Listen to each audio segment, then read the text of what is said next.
So you're at the front desk, check-in is going smoothly, the guests are lovely, and you know this one particular moment is where you have to suggest an upgrade or breakfast package to the guest. It's right there on your screen, but instead of speaking up, you feel this internal pause. It's like this little voice telling you, don't ruin the mood, just give him the keys. So you do. You finish the transaction and the guest walks away, and you're left with this subtle mix of relief and regret. Does this sound familiar? Now, what you need to know is that this isn't failure. This is what I call a confidence gap. It's the space between knowing what you should be doing and feeling equipped to do it gracefully. Today, we're going to close that gap for good.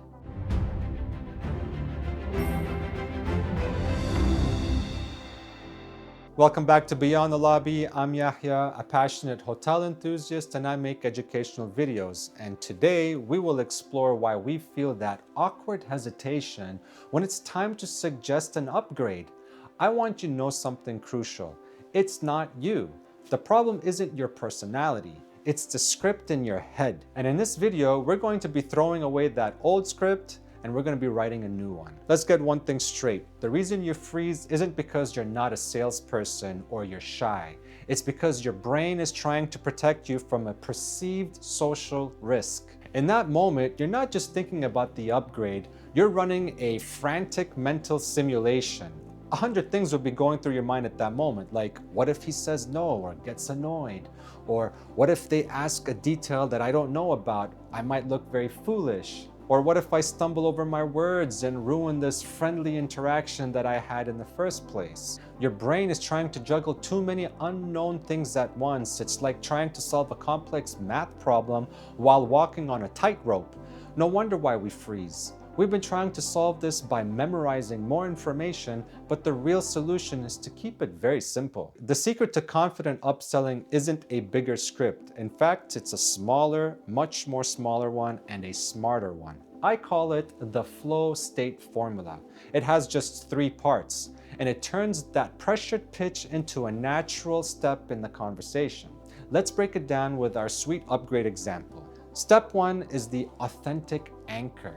Start with a genuine observational comment that connects you to the guest. For example, you can say something like, I see you're here with us for 3 nights, or it looks like you've had a long journey today. This type of conversation or question isn't a tactic, it's humanity. It grounds the conversation, which is important.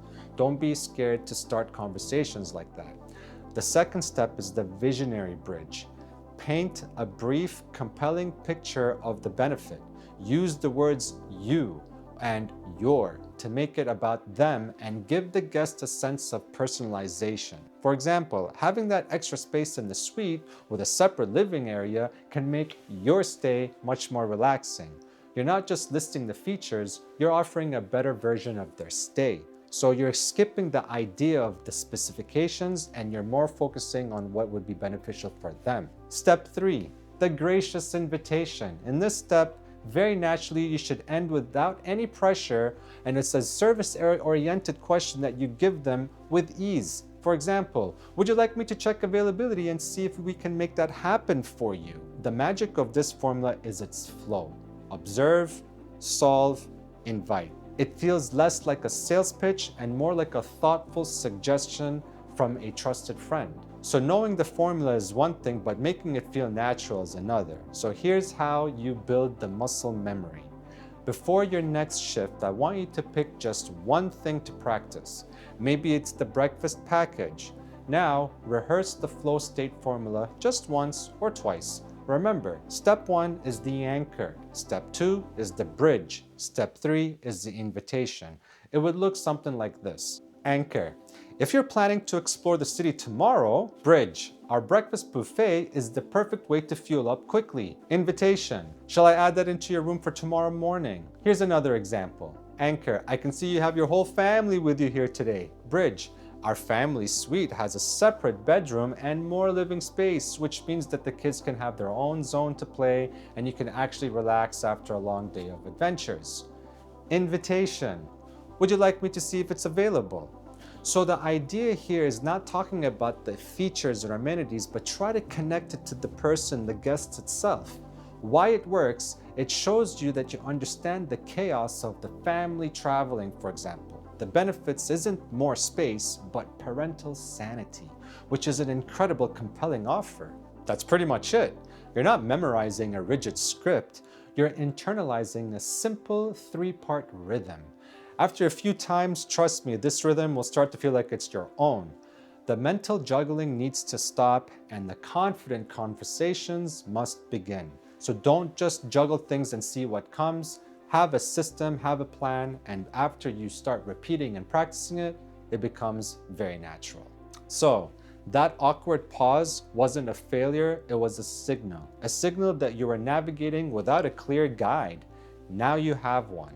Trust me, follow the state formula. It should be like your internal GPS. It cuts through the noise so you can focus on what you do best, connecting with the guest. You anchor the conversation with observation, you bridge to a solution that improves their stay, and then you extend it with a gracious invitation. This isn't a technique, it's your new confidence. You have everything it takes to be that confident who guests appreciate and remember. So give yourself permission to let go of the old script, embrace the new flow. You'll be amazed how naturally the words will follow. Don't forget to subscribe and hit that bell for the next video. I appreciate your time. Thank you for watching. Until next time, lead well.